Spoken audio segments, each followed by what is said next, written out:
Muito bem, pessoal, vamos para mais um áudio aqui. Hoje respondendo a pergunta formulada por um inscrito do canal, o Gleber Basto Maciel. As duas perguntas dele foram muito boas. Na realidade foi mais de uma pergunta, só que ele dividiu em dois vídeos que nós fizemos, né? E de antemão eu já vou dizendo o seguinte: são perguntas excelentes, e as perguntas que ele formulou só mostrou o interesse, né, que ele tem naquilo que diz respeito à saúde. E logo assim de início eu queria dar meus parabéns ao Gleber pelas perguntas dele, e também agradecer pela força que ele dá ao nosso canal, mostrando principalmente a valorização que ele dá ao trabalho que a gente faz aqui no canal na área de saúde, tá bom? Então vamos lá. Primeira pergunta do Gleber. Bom dia, Sensei. Nas estratégias de jejum apresentadas, fiquei com dúvida com respeito à frequência que nos é adequada a ingerir alimentos no intervalo de quebra de jejum. Primeiro, jejum de 16 horas mais alimentação. Claro que ele está se referindo aqui ao protocolo de 16/8, que corresponde a 16 horas de jejum com 8 horas para alimentar-se. Ele segue: posso comer nesse período, por exemplo, moderadas refeições de 2 em 2 horas, totalizando 5 refeições? Existe algum benefício extra em ter mais ou menos refeições no período de quebra de jejum? Olha só, ele está falando aqui refeições moderadas de 2 em 2 horas. Eu não sei se ele está fazendo essa pergunta por conta daquela questão que os fisiculturistas eles fazem refeições de 3 em 3 horas. Então, logo assim, de cara, eu queria, vamos dizer assim, quebrar um mito. E que mito é esse? Por que é que fisiculturista come de 3 em 3 horas? Quando eu me refiro a fisiculturista, muito especificamente eu estou me referindo ao profissional. Então, o que é que acontece? Existe uma série de questões que as pessoas levantam com relação a isso. Então eu vou direto aos fatos. Por que os fisiculturistas fazem isso? Vejam só, vamos procurar entender como é que funciona a fisiologia do corpo humano.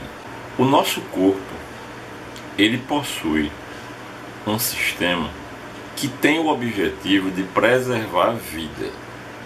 Para o nosso corpo não é importante criar músculo.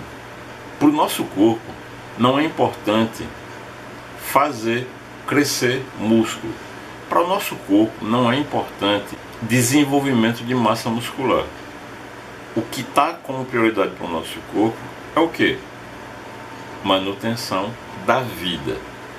E como é que basicamente o corpo da gente faz isso? Fazendo reserva de energia. Então, para o nosso corpo, o que está em primeiro lugar é fazer reserva de energia. Quando você faz uma refeição, vamos imaginar o seguinte: você almoçou de meio-dia, exemplo. O que é que vai acontecer? Nesse período, o corpo ele vai pegar tudo aquilo que ele precisa em termos de carboidrato e vai transformar em glicose para colocar dentro da célula para servir como fonte de energia. E aí a gente sabe que esse papel é realizado pela insulina, que a insulina ela serve como uma chave que abre a porta da célula para a glicose entrar. Enfim, isso aí a gente já sabe, ou pelo menos deveria saber. Muito bem. Depois que o corpo da gente ele faz isso, se ele, vejam bem, se ele já fez as reservas de energia que ele precisava, o que é que ele vai fazer? O que você tem? Vamos entender bem isso. Ele pegou aquilo que você ingeriu de carboidrato e transformou aquilo em energia. Se você dá uma sinalização para o seu organismo e ele tem matéria, ele tem aminoácido suficiente para a construção muscular, então, vejam só, por que ele já completou todas as reservas de energia e tem aminoácido suficiente para a construção muscular, e você fazendo a sinalização correta, o que é que vai acontecer? Anabolismo muscular. Porém, caso contrário, o que é que vai acontecer? Ele pega tudo e usa como reserva de energia. Depois de um determinado tempo, ele volta a usar esse processo. Então, se ele não encontrar o que ele precisa para fazer reserva de energia, qual é a fonte que ele vai usar como reserva de energia? O músculo. Então, ele vai fazer o catabolismo muscular para continuar fazendo as reservas de energia dele. Eu volto a dizer, porque o corpo da gente, para ele não interessa fazer músculo crescer. Para ele interessa o quê?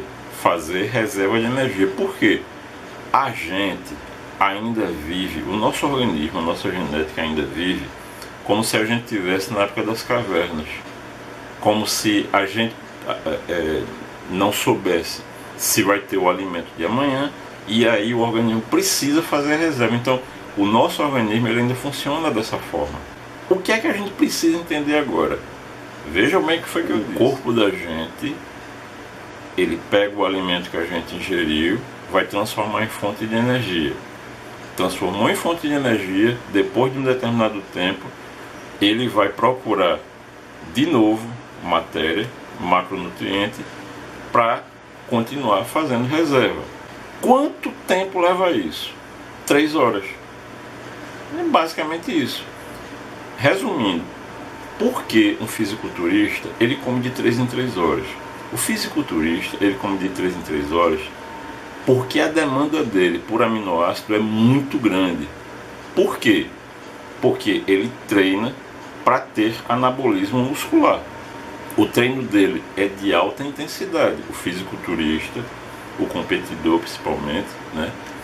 O fisiculturista de alta performance, o atleta de alta performance, ele sempre, o corpo dele, no momento de reserva de energia e construção muscular, a demanda dele por aminoácido é muito grande.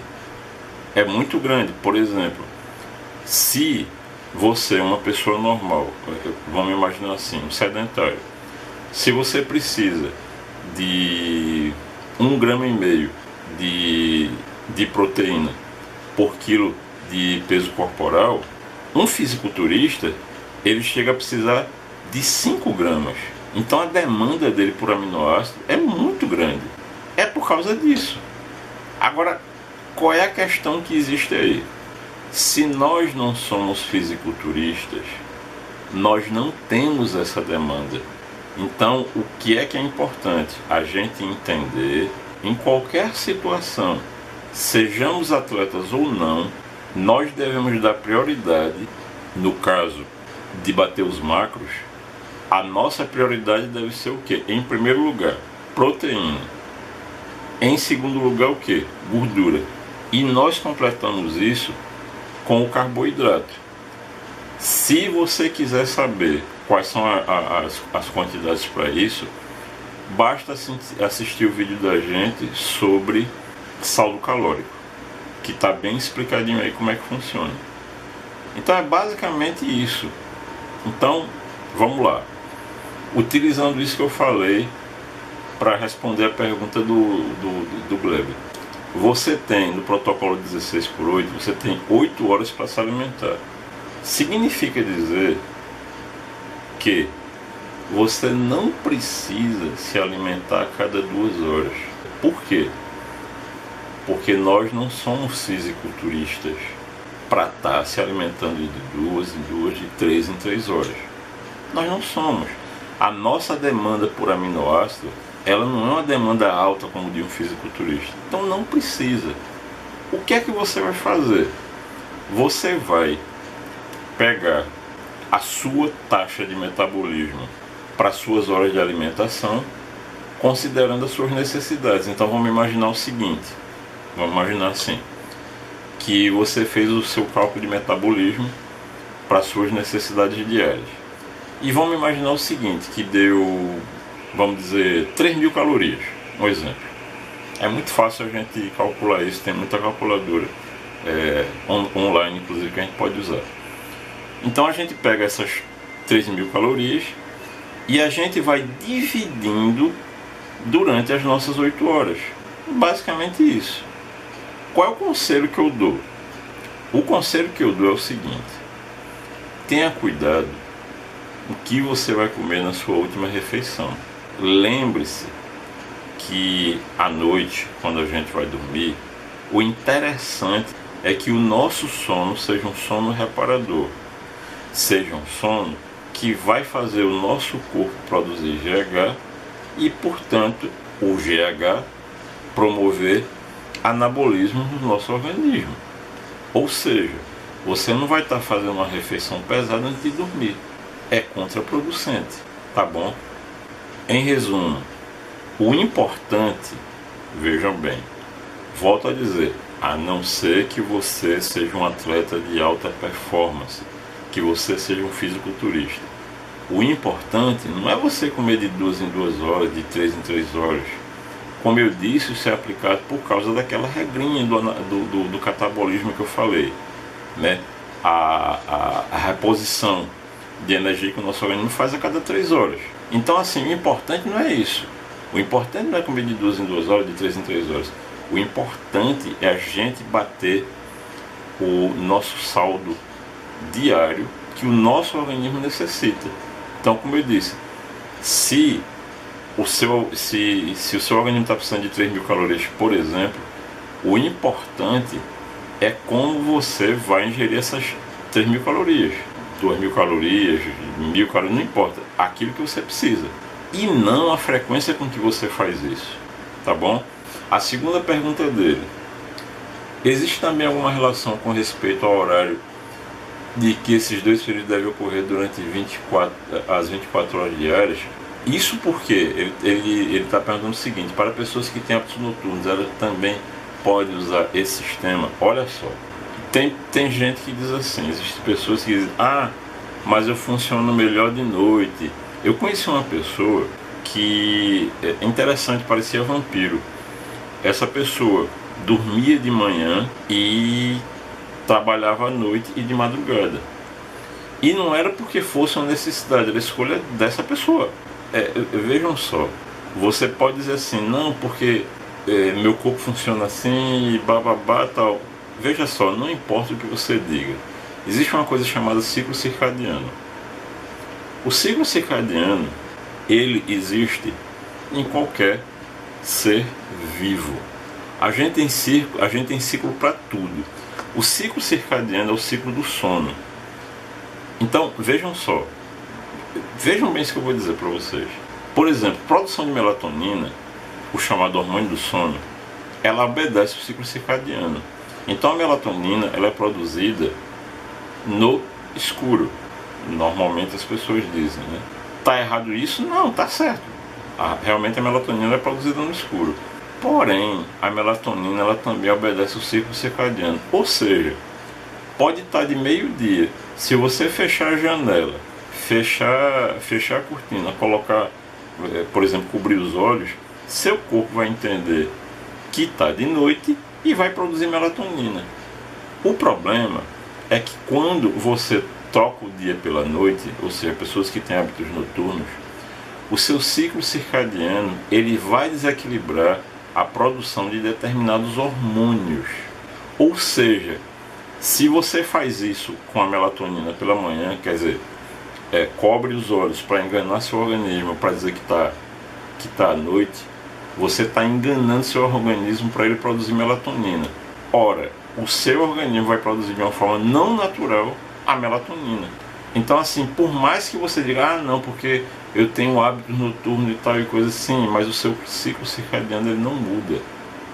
O seu ciclo circadiano é o mesmo. Então, o que é que eu aconselho? Se você é uma pessoa que tem hábitos noturnos por trabalhar à noite, por escolha, então o conselho que eu dou para você é o seguinte: mude seus hábitos. Agora, se não tem jeito, então a gente tem que adaptar. Evidentemente que a pessoa que tem hábitos noturnos nunca vai ter o mesmo nível de desenvolvimento que uma pessoa que tem hábitos diurnos, tá bom? É muito importante a gente entender isso. E esse tipo de coisa a gente passa a perceber realmente quando a gente fica mais velho, é com a idade. A gente vai ver como essa regra ela funciona. Incrível. A próxima pergunta do Leber é muito abrangente e ao mesmo tempo muito importante. Ele pergunta assim: existe algum sintoma ou característica que seja fácil perceber que indica a falta ou excesso desse hormônio? O Gleber está falando aqui da vitamina D3, né, que como eu já falei, não é uma vitamina. O pessoal se habituou a chamar de vitamina, mas na realidade não é vitamina, é um hormônio. É uma coisa muito simples.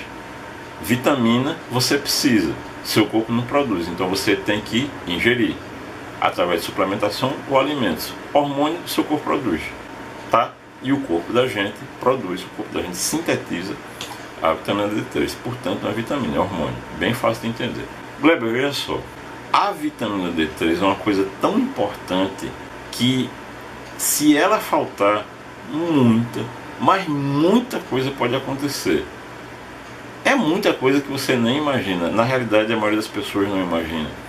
Então eu vou dar só alguns exemplos aqui. Deficiência de vitamina D provoca o quê? A pessoa fica adoecendo com frequência. Por exemplo, a pessoa que gripa muito, a gente logo relaciona a queda nos níveis de glutamina. Como é que a gente ajusta isso? A gente ajusta, por exemplo, com ácido ascórbico, vitamina C, ou então a ingestão de glutamina. Mas só que aí é que está a questão. E se a pessoa ela gripa muito, não porque a glutamina está baixa, mas porque a vitamina D está baixa. Para você ver que não é uma coisa tão simples. De qualquer maneira, é um dos sinais que a gente pode observar que decorre da falta de vitamina D. Outro sinal, fadiga e cansaço. Que é complicado isso, porque assim, às vezes a pessoa pode estar se sentindo fadiga, ou pode estar se sentindo cansada, porque o organismo dela está com deficiência de selênio. Então o que a gente faz? Suplementa com selênio. Claro, existe a forma correta de suplementar com selênio, mas na grande maioria das vezes isso vai ser decorrente não de deficiência de selênio, mas sim deficiência da vitamina D, né? Outra que é bem fácil de observar, né? Dor nos ossos e nas costas, né? Só que, claro, a dor nos ossos pode ser decorrente de outras causas também. E nas costas pode ser uma série de outros fatores, mas também está relacionado à deficiência de vitamina D. Tem uma que é terrível: depressão. Depressão é um dos males do século. Na realidade, hoje em dia, a depressão é o segundo mal que mais afeta as pessoas. Terrível, terrível depressão.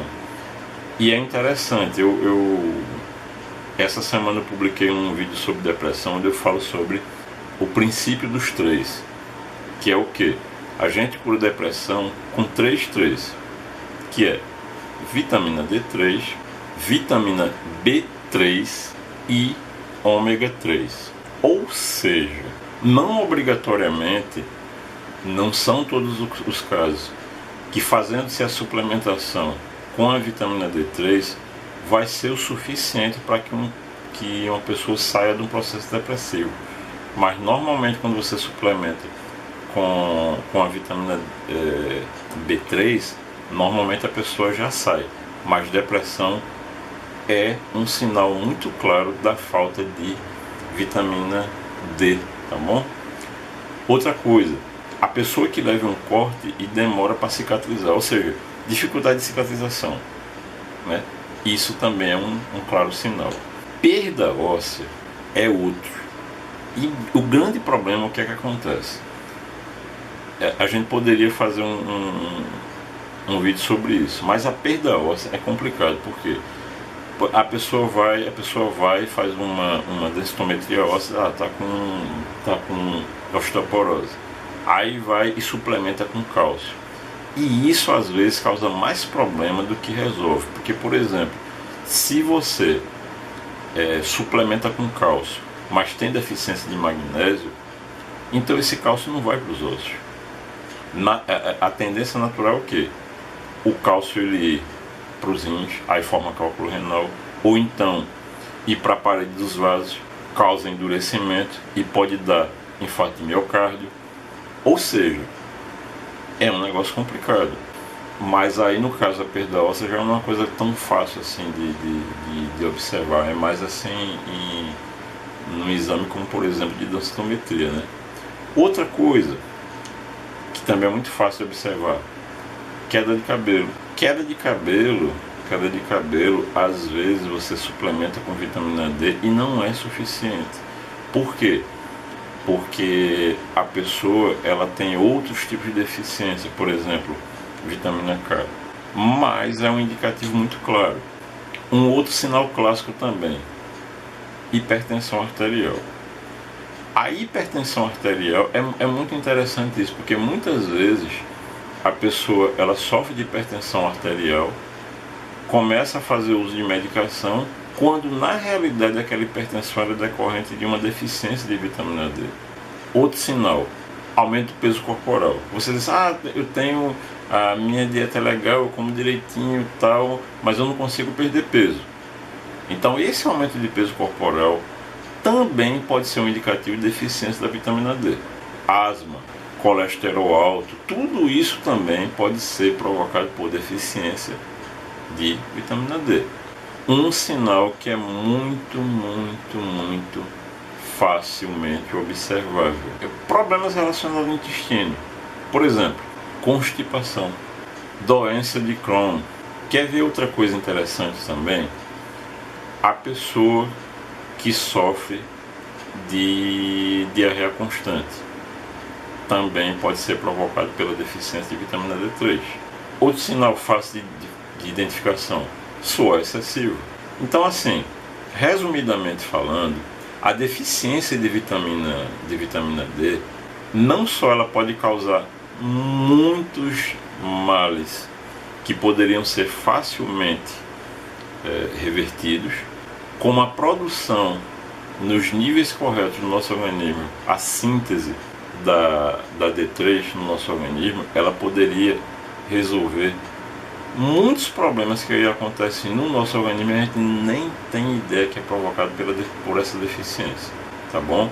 Então vejam que, dependendo do prisma pelo qual você observa, tem muita coisa que as pessoas acham que é fácil que na realidade não é. Mas é como eu digo, né? Dependendo do prisma que você olha, tem muita coisa que é muito complicada, mas que muito facilmente seria resolvida. Então, assim, só para encerrar aqui a resposta ao Gleber, tem uma coisa que eu já queria, assim, cortar logo cortar pela raiz. É o que? Então vou suplementar. Pessoal, naquilo que diz respeito à vitamina D, vamos parar com esse negócio que, vou suplementar. Não! Sabe o que é que você tem que fazer? Tome sol. Bote isso na sua cabeça. Tem muito problema que pode estar acontecendo com você, que é simplesmente pela deficiência ou pela falta de síntese desse hormônio tão importante. Então, seria uma coisa tão fácil. Eu não tenho esse problema, porque, como eu já falei aqui em vídeos anteriores, todo dia de manhã eu faço minha caminhada. Então eu já tenho garantido a síntese desse hormônio no meu organismo. Uma coisa tão simples, né? Uma coisa simples, não custa dinheiro nenhum e que resolve um monte de problema. Bem, pessoal, esse foi o áudio. Mais uma vez eu repito para vocês, como sempre, quem tiver dúvida pode perguntar, faz um feito Gleber, a gente fica muito feliz e tem o maior prazer de responder, tá bom? Então, pessoal, grande abraço a todos e sucesso!